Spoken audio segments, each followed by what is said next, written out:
Good afternoon. Welcome to another edition of the Madison View. My name is Ralph Scott.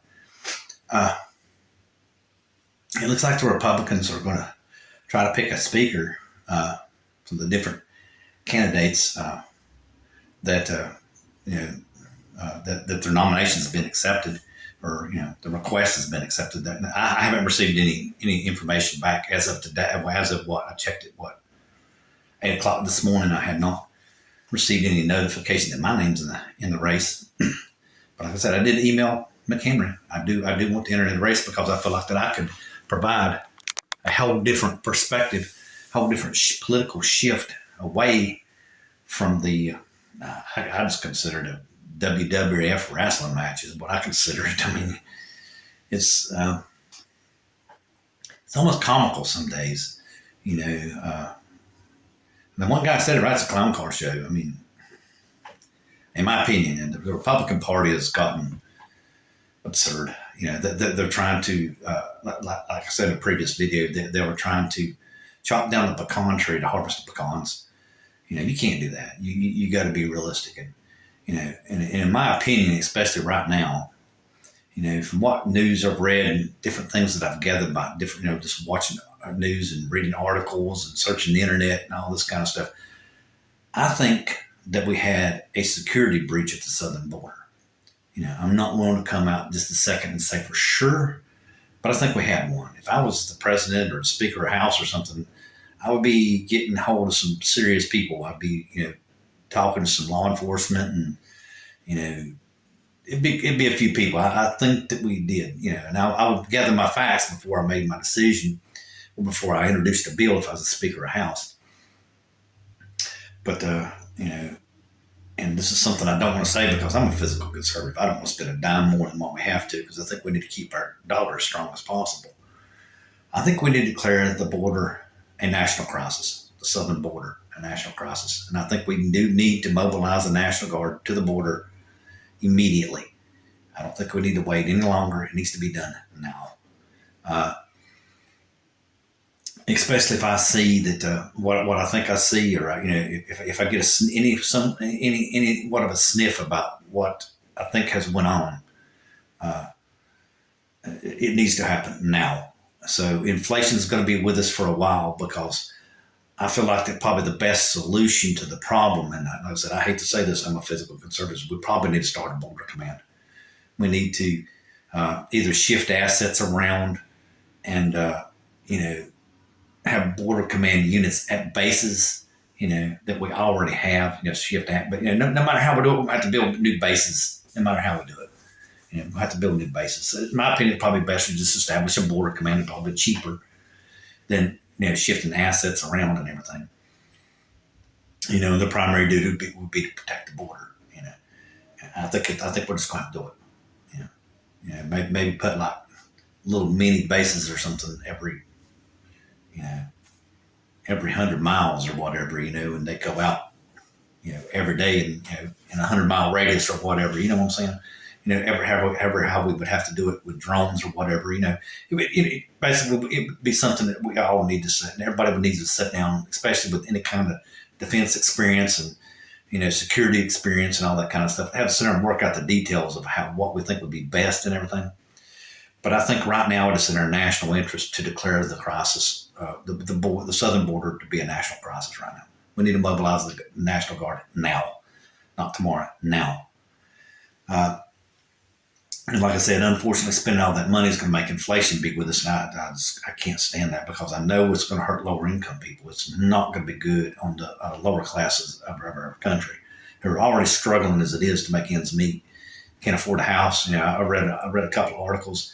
What's going on right now? You got some corporations that are going around buying up property. The owner wants out of it. That's what happened to me a long time ago when I first got out of the military. I was renting. And the guy was just old. He wanted to get out of his apartment. He had it forever. He wanted to retire and not worry about anything anymore. And he sold the apartment I lived in. And immediately they jacked my rent up. Immediately, just as soon as they bought the place. So that's what's going on right now, the way I understand it. People are getting older and they're selling out of their buildings. So, when they sell out the buildings, the new landlord has to raise the price up, because they had to borrow the money and, all the stuff to pay for the place. So that's going on a lot right now, and that's just because our society is getting older. A lot of baby boomers were landlords, so as they get to be older, they're selling out. Some of that is just natural economic attrition. And the rent's going up, and I think it's a very unfortunate scenario. And like I said, what I would do, and what I think we should do is, from the research I've done and everything to kind of counteract this, is that from the research I've done, that families who usually get food stamps do work. Okay, they are not just people who lay around, like some people say they do. They get food stamps. I think they said it's like $200 for like 6 months, or like a total of $600 for a whole entire year. I think basically the way it average comes out, is families as an overall group at the lower income levels need about $800 a year worth of assistance in food. So what I propose we should do, we should increase the unearned income tax credit by at least $1,200. Okay, but of course based on income, to the lower levels. That way we can take all that money, because just think about all the bureaucracy the SNAP program has. You got to go fill all these applications. They got to load this card. You have to reapply every 3 months or whatever it is. You have to reapply for, and all that stuff. You just give somebody a tax credit once a year, and that's it. It's done. And all you got to do is write one single little line in the IRS tax code, and that's it. It's done. You take all that money that was being given to food stamps and put it in just give it in refunds. And if somebody blows it, then hey, that's the wrong fault at that point, in my opinion. But I think it would help a lot. And you see a lot of people they were talking about in Denver or somewhere in Colorado.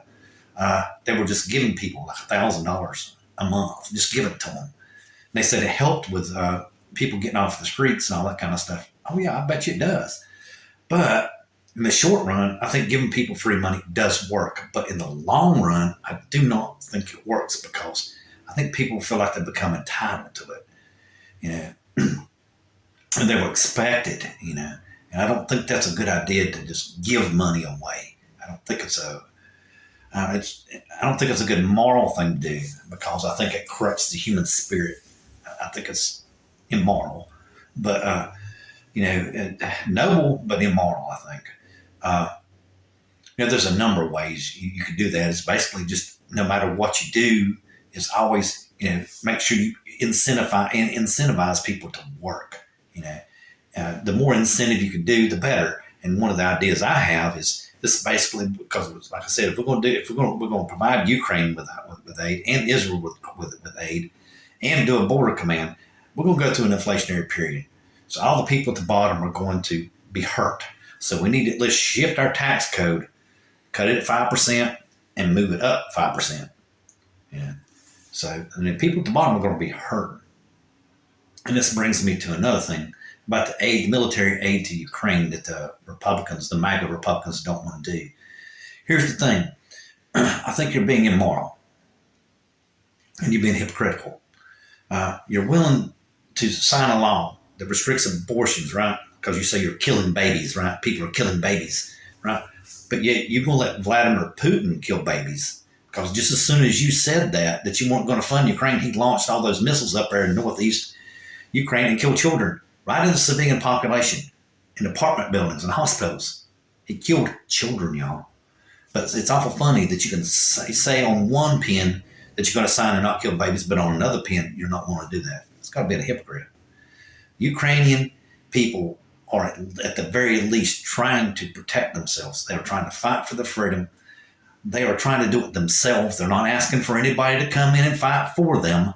They want to fight for themselves. They just need to have the aid and the equipment to do it. That's all they want. They want to have their independence, and they don't want nobody else to fight it for them. If you really pay attention, that's very noble to do that. They don't want us to send people in. They want to do it themselves, which is very noble and very honorable, and I think it should be supported with very little